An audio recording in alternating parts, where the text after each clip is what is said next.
You guys ready for a little blueberry harvest?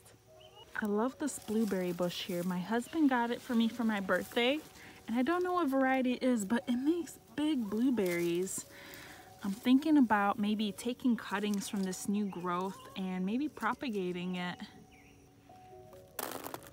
You probably noticed I love saving plants from the clearance section. These are sunshine blueberries that I picked up for like $4 a piece, and I like these. They make smaller blueberries, but there's more blueberries than leaves on this plant.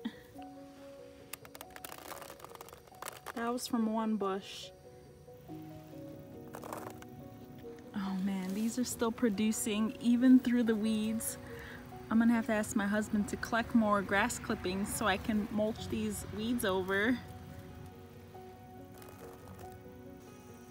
What a nice haul of blueberries. And my bushes right here aren't even that big. Look, they're growing right through the weeds. So imagine when they're fully grown, how many blueberries they will produce.